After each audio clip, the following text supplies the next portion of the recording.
Hello everybody, welcome back to the second tutorial on VLookup function. In the last tutorial we learned about simple and nested VLookup function. In this tutorial we will learn how to look backwards in VLookup.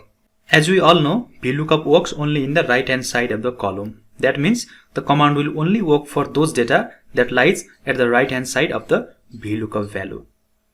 But there is certainly a way we can make VLookup command look backwards. So let's get to the tutorial.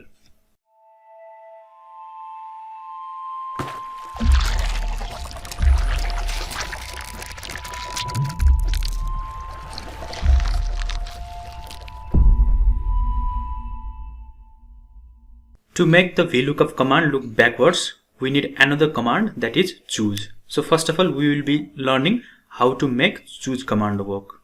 Let's write the command choose. It has asked to input the index number. So for now, let's enter 1.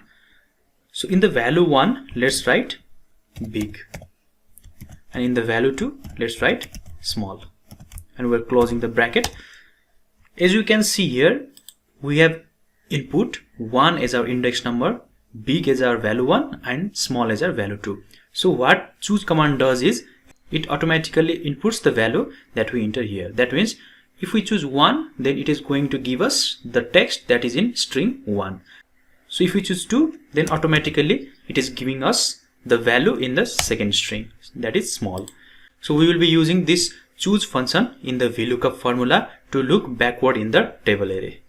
So what we want is, we want to input a lookup value as the name of the country, and we want to look the name of a person from that lookup value.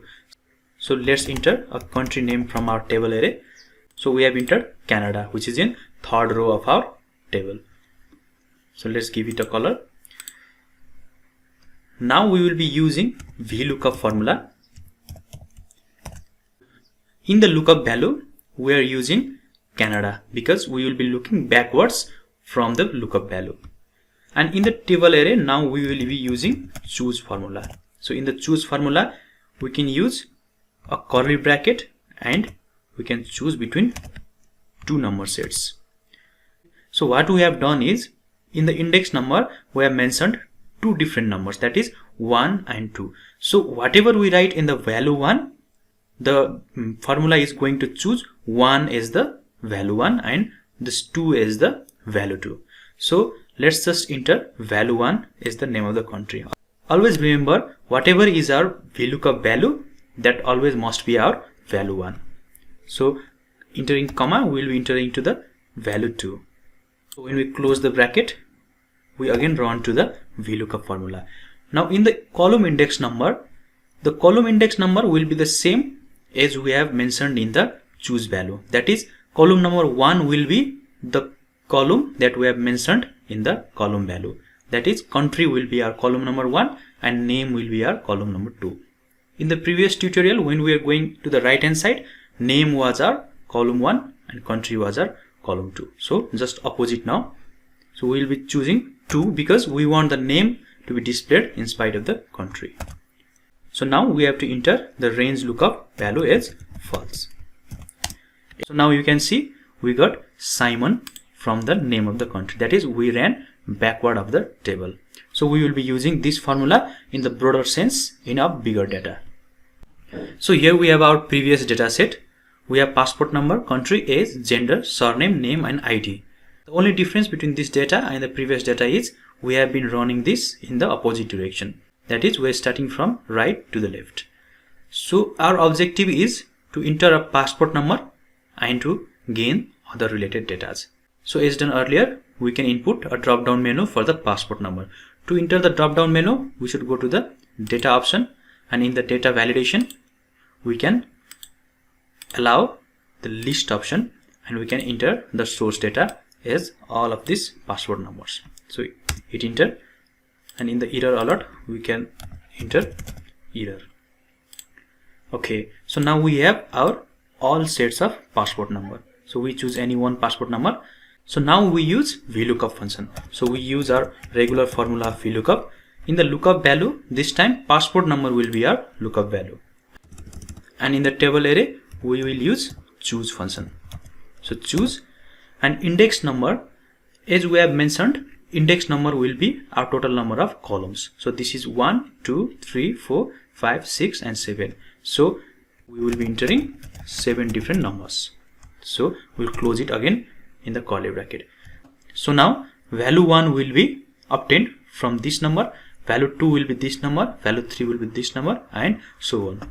So as I have already mentioned, always VLookup value will be our value 1. In this case, passport number is our VLookup value. So this is our value 1. So what we have forgotten is we have to make this absolute. To make this absolute, we should hit F4, and again here another F4, F4. So now we want second value. This is the name of the country. So again hit F4, and again third value, fourth,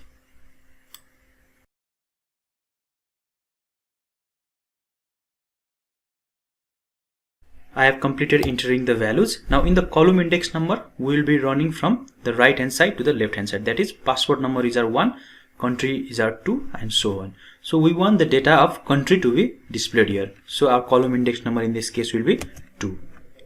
And in the range lookup function, false.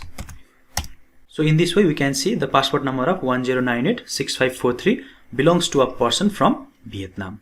So in the same way we can copy all this formula. Now the only thing changing is the column index number, because we have made everything over here constant. So we'll just be changing the column index number to get our required age, gender and other related data. So this will be 4, this will be 5,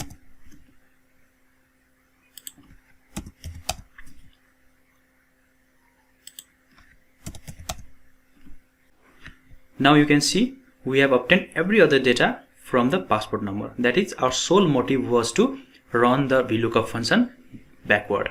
So we'll be looking other tips and tricks of VLookup function in the next tutorial. So see you in the next video.